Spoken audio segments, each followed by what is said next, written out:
Morning students, இன்னைக்கு நம்ம பார்க்க போகிறது டைரக்ட் அண்ட் இன்டைரக்ட் ஸ்பீச். இது இன்ட்ரோடக்ஷன் கிளாஸ். டைரக்ட் ஸ்பீச் அப்படின்னா ஒருத்தவங்க சொன்னதை அப்படியே நம்ம சொன்னோம்னா அதுதான் டைரக்ட் ஸ்பீச். அதாவது இப்போ வந்து மாலா மாலா அப்படின்ட்டு ஒரு பொண்ணு வந்து உங்கள்கிட்ட விளையாட போகிறேன் அப்படின்றத விளையாண்டுட்டு இருக்கேன் அப்படின்றத சொல்கிறான். அப்படின்னா நீங்கள் அதை வந்து மாலா சொன்னால் நான் விளையாட போகிறேன் அப்படின்னு அவ சொன்னதை அப்படியே சொன்னீங்கன்னா அது டைரக்ட் ஸ்பீச். இதுவே மாலா சொன்னா அவ விளையாட போறாளாம் அப்படின்னு சொன்னீங்கன்னா அது இன்டைரக்ட் ஸ்பீச். ஓகேவா? இப்ப நம்ம டாபிக் குள்ள போயிடலாம். டைரக்ட், பேசுபவரின் வார்த்தைகளை அப்படியே மேற்கோள் குறியீட்டிற்குள் குறிக்கும்.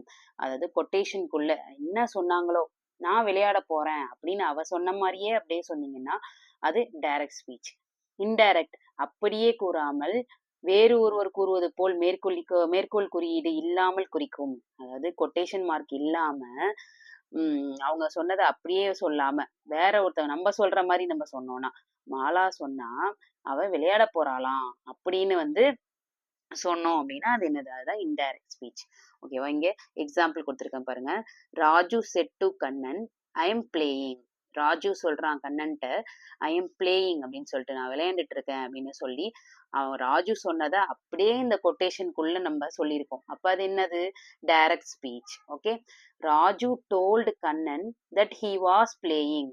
ராஜு வந்து கண்ணன்ட்ட சொன்னா அவன் விளையாண்டுட்டு இருக்கானா அப்படின்னு சொல்லிட்டு சொல்றது இன்டைரக்ட் ஸ்பீச். ஓகேவா? Some basics steps to convert direct to indirect. Direct ஸ்பீச்ல இருந்து இன்டைரக்ட் ஸ்பீச்சுக்கு எப்படி கன்வெர்ட் பண்ணலாம் அப்படின்ற சில பேசிக் ஸ்டெப்ஸை வந்து நான் உங்களுக்கு சொல்லியிருக்கேன். Raju set to Kannan, I am playing அப்படின்னு இருந்த இந்த டைரக்ட் ஸ்பீச் எப்படி இன்டைரக்ட் ஸ்பீச்சா மாறி இருக்கு, என்னென்ன ஸ்டெப்ஸ் வந்து ஃபாலோ பண்ணணும்.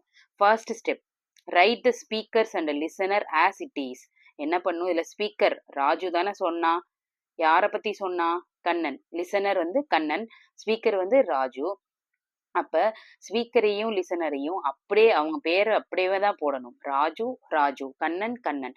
அடுத்த step 2, change reporting verb. Reporting verb அப்படின்றது செட் டு, டோல்டு இந்த மாதிரிலாம் சொல்றோம் பாத்தீங்களா, அதுதான் வந்து ரிப்போர்ட்டிங் வேர்ப். அப்ப ராஜு செட் டு அப்படிங்கிறது டோல்டுன்னு மாறி இருக்கு. Raju told Kannan. Next step என்ன பண்ணும்? Remove quotation comma and add conjunction. என்ன பண்ணும்? இந்த கமா இந்த கொட்டேஷன் எல்லாம் ரிமூவ் பண்ணிட்டு கன்ஜங்ஷன் வேர்டு வந்து நம்ம ஆட் பண்ணணும். இப்ப ராஜு டோல்டு கண்ணன் தட்டு சேர்த்துக்கணும். அடுத்தது என்ன பண்ணணும்? Fourth step, pronoun change. ப்ரொனவுனை சேஞ்ச் பண்ணணும். ஐ, இப்போ நான் விளையாண்டுட்டு இருக்கேன் அப்படின்னு அவன் சொல்லியிருக்கான். ராஜு கண்ணன்ட்ட என்ன சொல்லிட்டு இருக்கான்? நான் விளையாண்டிட்டு இருக்கேன் அப்படின்னு சொல்லியிருக்கான். இப்ப நான்னு சொல்றது ப்ரொனவுனா, அதை என்னன்னு மாத்திடணும். இப்ப ராஜு கண்ணனை பத்தி சொல்ல போறான்னா அவன் விளையாடிட்டு இருக்கான் அப்படின்னு தானே நம்ம சொல்லுவோம். அவன்றது இங்கிலீஷ்ல என்னன்னு சொல்லணும்? ஹீன்னு சொல்லணும். அதனால ஐங்கிறது என்னவா மாறி இருக்கு? ஐன்ற ப்ரொனவுன் வந்து என்னவா மாறி இருக்கு? ஹீன்னு மாறி இருக்கு. ஓகேங்களா? அடுத்தது ஸ்டெப் 5, டென்ஸ் சேஞ்ச் பண்ணணும். ஓகே. இப்ப Raju set to Kannan, I am playing.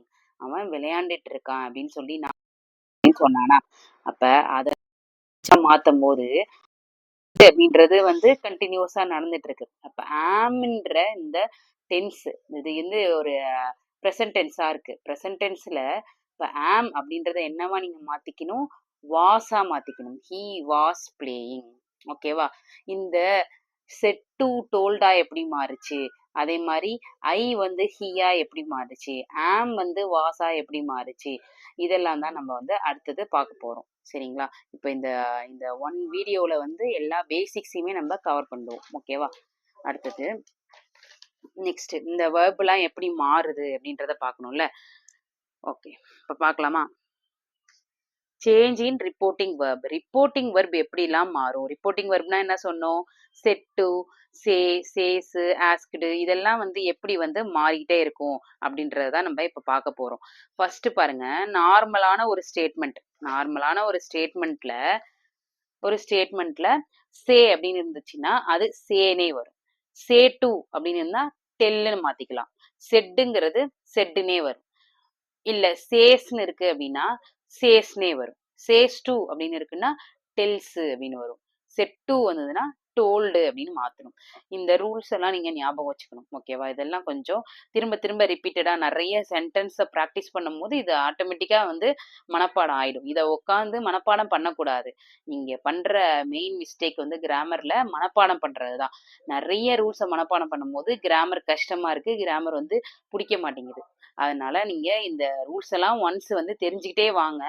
நம்ம பிராக்டிஸ் பண்ணும்போது நிறைய கொஷின்ஸ்ல போய் திரும்ப திரும்ப அந்த ரூல்ஸ் எடுத்துட்டு வந்து பார்ப்போம். பார்க்கும்போது நமக்கு ஆட்டோமேட்டிக்கா அந்த ரூல்ஸ் ஞாபகம் வந்துரும். சரியா? ஓகே. இப்ப டோல்டு இதெல்லாம் வந்து இந்த மாரிலாம் வந்து ரிப்போர்ட்டிங் வெர்ப் மாறுது அப்படின்னு சொல்றோமா?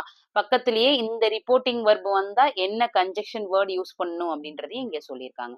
செட் டு, டோல்டு, டெல்லு, சே இது மாதிரிலாம் நீங்க மாத்துனது உடனே கண்டிப்பா தட்டு தான் போடணும். ஓகேவா? தட் போடணும். Next interrogative. இன்ட்ராகேட்டிவ் சென்டென்ஸ்னா என்னன்னு தெரியும்ல? வினா வாக்கியங்கள். வினா வாக்கியங்கள் அதாவது who said, what is what is the meaning of that, அந்த மாதிரி ஏதாவது ஒரு கொஸ்டின் மார்க் இருக்கு அப்படின்னா அப்ப செட் அப்படிங்கிறது அவன் சொன்னான் அப்படி இப்படின்னு ஏதாவது ஒரு சென்டென்ஸ் அவன் சொன்னதை நம்ம சொல்றது, அவன் என்ன கேட்டான் அப்படின்ற மாதிரி கேள்வி வினாக்கள் எல்லாத்துக்குமே நம்ம செட்டுன்றது வந்திருந்ததுன்னா ஆஸ்க்டுன்னு மாத்தணும். செட் டு வந்திருந்தாலும் ஆஸ்க்டு தான், ஆஸ்க்டுன்னு வந்திருந்தாலும் ஆஸ்க்டு தான். ஓகேவா? சரி. அப்படி கேள்வி வாக்கியங்கள் வரும்போது அந்த கேள்வி என்ன மாதிரியான டைப், என்ன மாதிரியான கொஷின் அப்படின்றத நம்ம பார்க்கணும். அது எஸ் ஆர் நோ டைப் கொஷினா இருந்துச்சுன்னா கன்ஜெக்ஷன் வேர்ட் இஃப் ஆர் வெதரா யூஸ் பண்ணணும். ஓகேங்களா? அதை மட்டும் பார்த்து வச்சுக்கோங்க. இம்பரேட்டிவ். இம்பரேட்டிவ்னா என்னது? கட்டளை வாக்கியங்கள் அப்படின்னு சொல்லுவாங்கல்ல. இம்பரேட்டிவ் ஆர்டர் பண்றது. செட்டு டு ஆர்டர் பண்ற மீனிங்ல வந்தது அப்படின்னா அதை என்னவா மாத்தணும்? நம்ம ரிப்போர்ட்டிங் வர்பா ஆர்டர்ட், கமாண்டட், வாண்ட்னு மாத்தணும். சரி, இப்படிலாம் மாத்தும் போது கன்ஜெக்ஷன் வேர்டு என்ன யூஸ் பண்ணணும்? நிச்சயமா டூன்னு யூஸ் பண்ணணும். தட் அதாவது for example ordered to, he ordered to, the manager want to. ஓகேவா? சரி, வாண்ட் டு இது வந்து நார்மலா எந்த ஒரு பாசிட்டிவ் சென்ஸ்ல கேட்கும் போது இந்த டூ வரும். இப்ப மேனேஜர் வந்து ஏதாவது ஒரு வார்னிங் உங்களுக்கு கொடுக்குறாரு. Don't talk in while working time அப்படின்னு சொல்றாரு அப்படின்னா the manager want not to talk in while working hours அப்படின்னு சொல்லிட்டு நம்ம சொல்லணும். அப்ப நெகட்டிவ் சென்ஸ்ல டோன்ட் டாக் அப்படின்னு வரும்போது அதை நம்ம எப்படி மாத்துறோம்? நாட் டுன்னு மாத்திக்கணும். சரிங்களா? இப்ப வெறும்னே சும்மா ordered, he ordered to, he ordered to அப்படின்னு சொல்லும்போது ஹி ஆர்டர் டு அப்படின்னு வரும். நார்மலா பாசிட்டிவ் சென்ஸ்ல வரும்போது டு. டோன்ட்ன்ற வார்த்தை வந்து இருந்ததுன்னா நாட் டு. அவ்வளவுதான். இப்போதைக்கு இதை மட்டும் வச்சுக்கோங்க. நிறைய எக்ஸாம்பிள் சொன்னாலும் உங்களால கோப்ப பண்ணிக்க முடியாது. அதனால இப்போதைக்கு இது மட்டும் இருக்கட்டும். Next exclamatory. எக்ஸ்கிளமேட்டரினா ஆச்சரியமா சொல்றது. எக்ஸ்கிளமேட்டரி செட்டு, செட் டு எக்ஸ்கிளமேட்டரியில வந்திருந்ததுன்னா என்ன சொல்லணும்? எக்ஸ்கிளைம்டு, ஹரா. ஹரா அப்படின்னா வந்து ஜாய்ஃபுல்லா, ஜாலியா, இவ்வளோ சூப்பரா இருக்கே அப்படின்னு சொல்லிட்டு ஆச்சரியமா சொல்லும் போது எக்ஸ்கிளைம்டு, ஜாய்ஃபுல்லாம் யூஸ் பண்ணலாம். அடுத்தது அலாஸ் ஆ அப்படின்னு சொன்னா வந்து ஏதோ பிரச்சனை போல, ஏதோ சாரோனஸ், இப்போ ஐயோ அப்படின்ற மாதிரி, ஐயோ அப்படின்ற மாதிரி இருக்கும் போது எக்ஸ்கிளைம்டு, சேட்லி, சாரோஃபுல்லி வரும். சரி, இப்படி வந்தா இப்படி எக்ஸ்கிளமேட்டரி சென்ஸ்ல வரும்போது கன்ஜெக்ஷன் என்ன யூஸ் பண்ணணும்னா தட்டு. ஓகே. இப்போ நம்ம பார்த்தது எல்லாமே ரிப்போர்ட்டிங் வர்புக்கான changes. Change in reporting verb நம்ம பார்த்துருக்கோம். நெக்ஸ்ட் ஒன்னு ப்ரொனவுன். ப்ரொனவுன் ரொம்ப ரொம்ப முக்கியம். ஆனா இந்த ப்ரொனவுனை நீங்க நிச்சயமா மனப்பாடமே பண்ணக்கூடாது. தெரிஞ்சு வச்சுக்கணும். ஜஸ்ட் தெரிஞ்சு வச்சுட்டு அதை அப்ளை பண்ணும்போது நீங்க நிறைய டைம் இதை வந்து ரெஃபர் பண்ணும்போது உங்களுக்கே அது வந்து மனப்பாடம் ஆயிடும். சரி, நான் வந்து ஒருத்தவங்க சொல்றதை நீங்க சொல்ல போறீங்க. அதுதானே டைரக்ட் இன்டைரக்ட். டைரக்டா ஒருத்தவங்க சொன்னத நீங்க சொன்னதா நீங்க சொல்லும்போது தான் அது இன்டைரக்டா மாறுது. அப்ப ஐ அப்படின்னு சொல்லிட்டு வேற யாரோ ஒருத்தவங்க வந்து சொல்லியிருக்காங்க. ஐ அப்படின்னு சொல்லி ஏதோ ஒரு விஷயத்த ஸ்டார்ட் பண்ணியிருக்காங்க. I am studying, I am reading, I am playing அப்படின்னு சொல்லி ஏதோ சொல்லியிருக்காங்க. அப்படின்னா அது நிச்சயமா நீங்க என்னன்னு மாத்தி சொல்லணும்? அந்த ஐன்றது ஆணா பெண்ணான்றத முதல்ல தெரிஞ்சுக்கணும். அது வந்து உங்களுக்கு சென்டென்ஸ்லயே தெரியும். அப்ப ஐன்றது ஆணா இருந்ததுன்னா நீங்க அதை ஹீன்னு மாத்திக்கணும் இன்டைரக்ட்ல. பெண்ணா இருந்ததுன்னா ஷீன்னு மாத்திக்கணும். ஓகே. அடுத்தது அதே மாதிரி மை. மைன்னு சொல்றாங்க. மைன்னு வச்சு my father had gifted me அப்படின்னு சொல்லிட்டு ஏதோ சொல்றாங்க. ஏதோ ஒரு விஷயம் வந்து மைன்னு சொல்லி யூஸ் பண்ணியிருக்காங்க. அந்த மை யாரை குறிக்குதுன்றத பார்க்கணும். அவனா அவளா அப்படின்றத பார்க்கணும். ஹிஸ் அப்படின்னா அவன், ஹி. அதாவது மேல பத்தி சொல்லியிருந்தாங்கன்னா ஹிஸ்ன்னு மாறும் மையின்றது. ஃபீமேல் பத்தி சொல்லியிருந்தாங்கன்னா மைங்கிறது ஹர்ன்னு மாறும். ஓகே. அதே மாதிரிதான் மீயும். மீ மீ அப்படின்றது இருந்தது அப்படின்னா அது ஆணா இருந்ததுன்னா ஹிம்னு மாறும், பெண்ணா இருந்ததுன்னா ஹர்ன்னு மாறும். வீங்கிறது தே, அவர் அப்படிங்கிறது தேர், அஸ் அப்படின்றது தெம். என்கிட்ட கொடுங்க அப்படின்னு, எங்கள்கிட்ட கொடுங்க அப்படின்னு சொல்றது அஸ். ப்ளீஸ் கிவ் அஸ் அப்படின்னு சொல்றது அஸ். அது எப்படி இன்டைரக்டா மாறும்? தெம். Please give them. அவங்கள்ட்ட கொடுங்க. எங்கள்கிட்ட அவங்கள்ட்ட அப்படின்னு அர்த்தம். அஸ்னா எங்கள்கிட்ட, தெம்னா அவங்கள்ட்ட அப்படின்னு அர்த்தம்.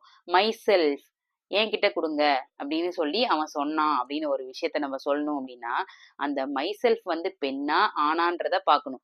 இல்ல அது பலரை குறிக்குதா, ஆண் பாலா பெண் பாலா பலர் பாலா அப்படின்னு சொல்லிட்டு நம்ம செக் பண்ணணும். அப்ப ஹிம்செல்ஃப், அப்ப அது ஒரு ஆணா இருந்ததுன்னா ஹிம்செல்ஃப் அவனிடம் கொடுக்க சொன்னான், பெண்ணா இருந்ததுன்னா ஹர் செல்ஃப். அது பலர் பேரை குறிச்சுது, அவங்கள்ட்ட கொடுக்க சொன்னாங்க அப்படின்னா தெம் செல்ஃப்ஸ். ஓகே. இந்த யூ மட்டும் நிறைய கண்டிஷன்ஸ் இருக்கு. யூக்கு யூங்கிறது எந்த பிளேஸ்ல வந்துச்சு, யாரை பத்தி பேசும்போது வந்துச்சுன்றத பொறுத்து தான் நீங்க அதை செலக்ட் பண்ணணுமே. ஹி ஷி தே கூட வரலாம், ஹிம் ஹர் தெம் கூட வரலாம். ஓகேவா. யுவருக்கும் அதே தான், ஹிஸ் ஹர் தேர் அப்படின்னு வரலாம். இதெல்லாம் நம்ம சென்டென்ஸ் பண்ணும் போது, நம்ம யூஸ் பண்ணும் போது இதை நம்ம ரெஃபர் பண்ணுவோம். ஓகேங்களா. ஜஸ்ட் தெரிஞ்சு மட்டும் தான் வச்சுக்கணும், மனப்பாடம் பண்ணக்கூடாது. ஓகே. அடுத்தது ரொம்ப ரொம்ப முக்கியமே, நம்ம இந்த டைரக்ட் இன்டைரக்ட் ஸ்பீச்ல ரொம்ப ரொம்ப முக்கியமான பார்ட் இதுதான். Change in sentence, sorry tense. டென்ஸை சேஞ்ச் பண்றது தான் ரொம்ப ரொம்ப பெரிய விஷயம். அதை நீங்க கொஞ்சம் மனப்பாடம் லைட்டா பண்ணி தான் ஆகணும். ஏன்னா வேற வழி இல்லை. நீங்க திரும்ப திரும்ப பார்க்கும்போது கூட அதுவும் மனப்பாடம் ஆயிடும். Direct indirect. சரி, டைரக்ட் ஸ்பீச்ல ப்ரெசன்ட் டென்ஸ் ஃபார்ம்ல வந்துச்சுன்னா, ப்ரெசன்ட் டென்ஸ் எப்படி கண்டுபிடிக்கிறது? வர்போட எஸ்ஓ இஎஸ்ஓ சேர்ந்து வந்திருந்தது அப்படின்னா இன்டைரக்ட் ஸ்பீச்ல பாஸ்ட் டென்ஸ் verb டு ஃபார்முக்கு மாத்தணும். அடுத்தது ஆம் ஈஸ் ஆர் வந்திருந்ததுன்னா வாஸ் வேரா மாத்தணும். ஹாவ் ஹேஸ் வந்ததுன்னா ஹேடுன்னு மாத்தணும். பாஸ்ட் ஃபார்ம்லயே வருது, verb டூலயே வருது அப்படின்னா பாஸ்ட் பெர்ஃபெக்டா மாத்தணும். அதாவது ஹர்டு பிளஸ் verb 3 மாத்திக்கணும். பாஸ்ட் ஃபார்ம்ல வெறும் verb டூ பிளேடு அப்படின்னு மட்டும் வந்திருக்கு அப்படின்னா அதை என்னன்னு மாத்திக்கலாம், ஹேட் பிளேடு அப்படின்னு மாத்திக்கணும். ஓகே. அடுத்தது வாஸ் வேர் வந்ததுன்னா ஹேட் பீன் அப்படின்னு மாத்தணும். இது மட்டும் நல்லா ஞாபகம் வச்சுக்கோங்க. இங்க இம்பார்ட்டன்ட் சிம்பிள் போட்டிருக்கிறதெல்லாம் ரொம்ப ரொம்ப முக்கியம், அடிக்கடி கேட்கறது. வாஸ் வேர் அப்படின்றது ஹேட் பீன், ஹேட் பீன் அப்படின்னு மாத்தணும். Did had done, had had or had. Will or shall வந்தா would, கேன் ஆர் மே வந்தா could ஆர் might, must வந்தா had to, would have to, need not வந்தா did not have to, would not have to. Okay. need not வந்தா did not have to, would not have to. அப்படி இதை பார்த்துக்கணும். Next would, could, should, might, out, ought to, used to இதெல்லாம் வந்ததுன்னா no changes, எந்த சேஞ்சுமே பண்ண தேவையில்லை அப்படின்னு அர்த்தம். சரியா. இப்போ இது வரைக்கும் நம்ம பார்த்தது எல்லாமே சேஞ்ச் இன் ரிப்போர்ட்டிங் வர்பு. அடுத்தது ப்ரொனவுன் எப்படி சேஞ்ச் ஆகுது, அதுக்கப்புறம் டென்ஸ் எப்படி சேஞ்ச் ஆகுது அப்படின்றத பார்த்தோம். இப்போ ஃபைனலா இன்னொரு முக்கியமான இது change in time and place.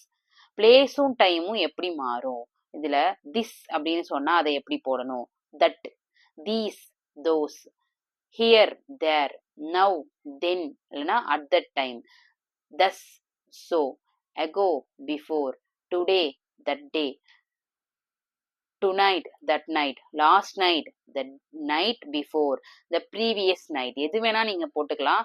ஆனா ஏதாவது ஒண்ணு நீங்க நல்லா தெரிஞ்சு வச்சுக்கிட்டீங்கனாலே போதும். ஓகேவா. அடுத்தது yesterday, the previous day, the day before, the last day, last week, last month, last year இதெல்லாம் வந்தா the previous week, the previous month, the previous year. இல்ல அப்படின்னா the week before, the month before, the year before. இப்போ last week last மந்த்துக்கு மட்டும் நிறைய options இருக்கு, பார்த்து வச்சுக்கோங்க. எது வேணாலும் நம்ம போட்டுக்கலாம். உங்களுக்கு எது ஈஸியா இருக்கோ அதை நீங்க யூஸ் பண்ணிக்கலாம். Tomorrow, the next day, the day after, the following day. Next ஒன்று next week, month, next month, next year வந்தா the following week, the following month, the following year, the week after, the month after, the year after அப்படின்னு சொல்லலாம். Okay. இப்போ இது வரைக்கும் நம்ம பார்த்துருக்கிறது என்னென்னலாம் நம்ம பார்த்துருக்கோம். ஃபஸ்ட்டு டைரக்ட் ஸ்பீச்னா என்னன்றத பார்த்தோம். அடுத்தது அத மாத்துறதுக்கான ஃபஸ்ட்டு டைரக்ட் ஸ்பீச்னா என்னன்னு பார்த்தோம். அத மாத்துறதுக்கான ஸ்டெப்ஸ் என்னன்றத பார்த்தோம்.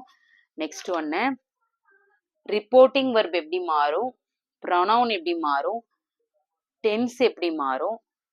அதுக்கப்புறம் பிளேஸ் எப்படி மாறும்? டைம் வச்சு பிளேஸ் எப்படி மாறும்? இதெல்லாம் வந்து நம்ம பார்த்துருக்கோம்.